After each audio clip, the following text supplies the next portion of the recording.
Talents d'Ébène est une association qui a comme but de mettre en avant les Congolais, les talents d'Ébène, qui ont réalisé des projets, qui ont mis sur pied des projets, soit en coopération au développement, soit en essor socioculturel.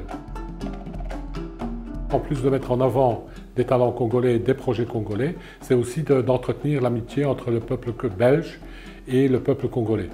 C'est aussi, au travers de cette mise en avant de choses positives qui se passent entre les deux peuples, c'est aussi lutter contre le racisme. Qu'est-ce que ça apporte d'avoir un talent d'Ébène?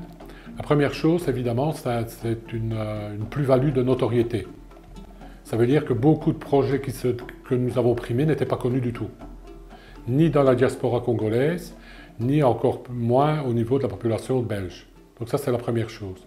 Cette notoriété permet d'ouvrir des portes, et un certain nombre de nos lauréats ont vu des portes s'ouvrir au niveau du financement. Parce que comme ils avaient eu un talent d'ébène, ça veut dire qu'ils avaient une certaine qualité au niveau de l'action qu'ils développaient, donc les pouvoirs publics s'y sont intéressés, et certains des projets, je ne les ai pas en tête comme ça, mais certains des projets ont vu leur financement augmenter grâce au fait qu'il y avait les talents d'ébène. Aussi, il y a un aspect formation. Le fait de déposer sa candidature, de faire toute la démarche pour essayer d'être primé au niveau de talent d'ébène, oblige les projets à se structurer davantage, à s'organiser davantage. Et donc là aussi, il y a une plus-value au niveau de la force de l'action.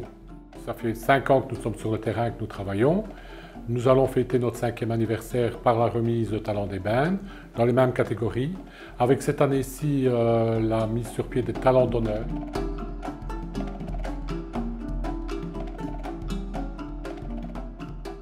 Les priorités données aux candidatures, d'abord c'est s'inscrire dans notre philosophie d'amitié entre les peuples.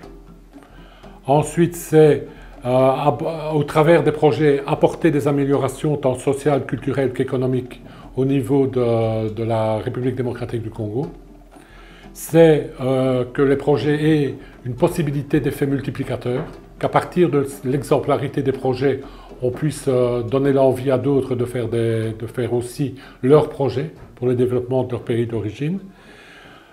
C'est également avoir un esprit novateur et créatif. C'est avoir une qualité de gestion. Ça, on insiste beaucoup sur la qualité de gestion et on s'aperçoit qu'au niveau des candidats, la rédaction d'un dossier de candidature n'est pas toujours chose facile. C'est pour ça qu'on organise une fois par an un atelier pour aider les personnes qui veulent déposer leur candidature à le remplir, leur dossier. Nous avons aussi voulu mettre en avant la femme congolaise au travers de 2 artistes. Une première artiste, c'est Émilie Flore Feignon, qui est une poétesse congolaise, qui va nous présenter un de ses poèmes. Et c'est intéressant de voir, puisqu'on parle beaucoup de tout ce qui est poétique au niveau des langues congolaises, etc. Il y a beaucoup de choses chantantes au niveau du Congo, donc on voulait la mettre en avant. Et alors on va mettre également en avant une étude de Odile Wanouké qui nous parle de l'approche de la situation de la femme et de l'enfant dans la diaspora africaine en Europe.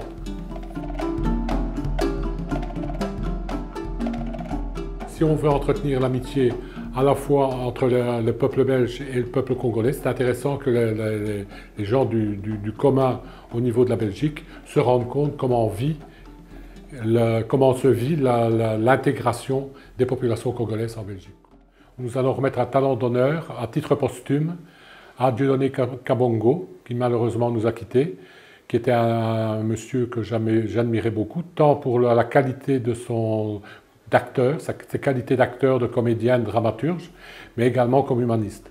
C'est quelqu'un qui nous a soutenus, qui était membre de notre comité d'honneur, et qui nous a beaucoup soutenus pour essayer de repérer également un certain nombre d'artistes intéressants qu'on devait mettre sur le pavois, qu'on devait mettre en avant au niveau de la communauté congolaise, de la diaspora congolaise ici en Belgique.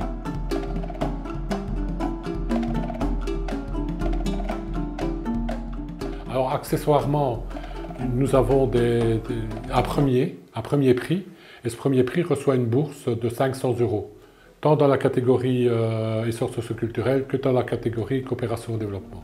En 2013, c'est qu'on va sans doute ouvrir une catégorie panafricaine pour ouvrir aux autres communautés, les autres diasporas d'Afrique subsaharienne. Le déroulement de l'événement du 16 novembre, puisque ce sera le 16 novembre à partir de 18 h à l'hôtel Capitale, où on vous invite tous à participer à l'événement de remise des talents d'ébène. Nous postposons d'une année et nous allons remettre les prix la prochaine fois en 2013 parce que nous sommes en train de faire une recherche de financement pour augmenter la bourse, pour la rendre plus intéressante, pour ouvrir, pour que la compétition soit plus intéressante au niveau des talents d'ébène.